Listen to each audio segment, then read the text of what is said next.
मीरपुर नाम के शहर में तेजस अपनी पत्नी नीरू के साथ रहता था। पति पत्नी दोनों ही नौकरी करते थे। एक दिन तेजस गांव अपनी माँ के पास फोन करता है। हेलो, प्रणाम माँ। जीते रहो माँ, तुम दादी बनने वाली हो हैं? अरे वाह, ठीक है बेटा, मैं कल ही आती हूँ। जब माँ जी शहर पहुंची तो बेटे बहू ने बहुत अच्छे से स्वागत किया। लीजिए माँ जी, चाय। अरे गर्मा गर्म पकोड़े ले आओ माँ के लिए। नीरू रसोई में गई और 2 मिनट में ही पकोड़े ले आई। जी ये लीजिए। बहू जादू से बनाए हैं क्या? अभी तो रसोई में गई थी। यम्मी। माँ जी, शीला रसोई में पकोड़े तल रही है, मैं बस लेकर आई। हे भगवान, मेरा धर्म भ्रष्ट कर दिया तूने। अब तो गंगा जल से शुद्धिकरण करना होगा। दूसरे दिन, माँ जी मैंने नाश्ता बना दिया है, ऑफिस जा रही हूँ। पर अभी तो घर का सारा काम पड़ा है। शीला आती ही होगी, झाड़ू पोछा बर्तन कपड़े वो सब कर लेगी। हमारे जमाने में घर का सारा काम हम ही करते थे। जी माँ जी, आप बहुत होशियार हैं, मैं घर ऑफिस दोनों नहीं संभाल पाती। तो जरूरत क्या है घर से बाहर जाकर चाकरी करने की? वैसे भी घर का काम खुद करने से घर में बरकत आती है, समझी? पर माँ जी। पर वर कुछ नहीं, इस महीने की पगार मिले फिर ऑफिस बंद है। हाँ। रात को नीरू तेजस से कहती है, सुनिए जी, माँ जी बोल रही थी कि मैं नौकरी छोड़ दूं। वैसे ठीक ही तो है, अभी तुम्हें आराम की जरूरत है। फिर भी आराम कहाँ, शीला को छुड़ाने के लिए बोल रही थी। तो अब 24 घंटे में इतना काम तो कर ही सकती हो।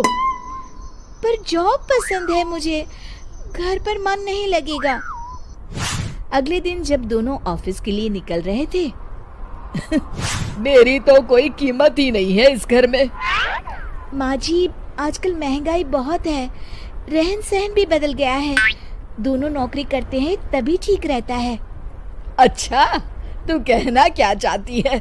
मेरा बेटा तुझे बिठा के खिला नहीं सकता? तू ही इस घर का खर्च चला रही है, हैं? नहीं माँ जी, मेरा वो मतलब नहीं था। मतलब खूब समझती हूँ, ये बाल धूप में सफेद नहीं किए मैंने। हाँ। अब तो ये रोज का काम हो गया था। तेजस भी रोज की झिकझिक से परेशान हो गया था। एक दिन उसने कहा, नीरू, वैसे भी तुम्हें मैटरनिटी लीव मिलने वाली है, तो अभी से ही छुट्टी ले लो।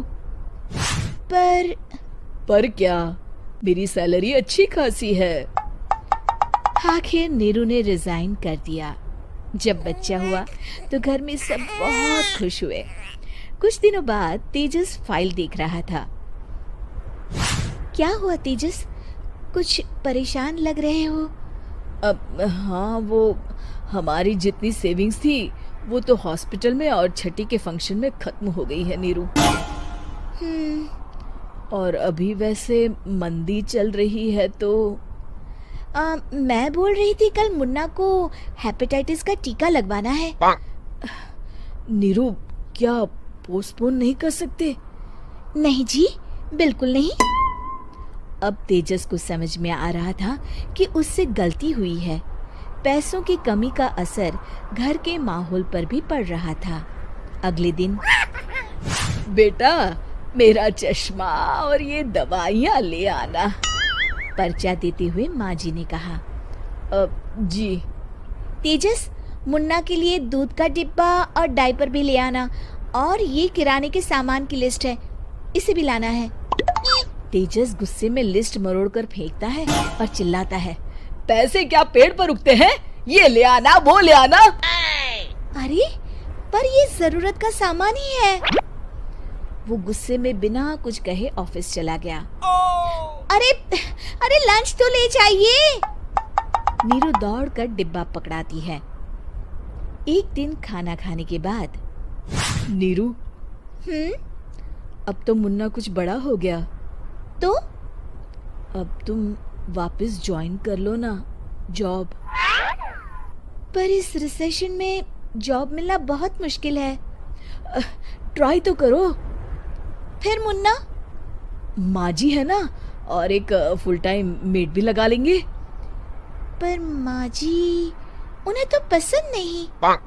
तभी माँ जी वहाँ आ जाती है और प्यार से नीरू के सर पर हाथ फेरते हुए बोलती है, अब मेरी समझ में आ गया बहू, पहले के और अब के समय में अंतर है। तुम काम शुरू करो, मुन्ना की जिम्मेदारी मेरी। मेरी प्यारी माँ जी, ये कहकर नीरू उनके गले लग गई। शिक्षा, परिवर्तन संसार का नियम है, हमें भी समय के साथ चलना चाहिए। उम्मीद है कि आपको हमारी ये कहानी पसंद आई होगी। कृपया हमारे चैनल को सब्सक्राइब करें और सभी अपडेट्स के लिए बेल आइकन जरूर क्लिक करें। और हाँ, वीडियो लाइक और शेयर करना मत भूलिएगा। Bye bye.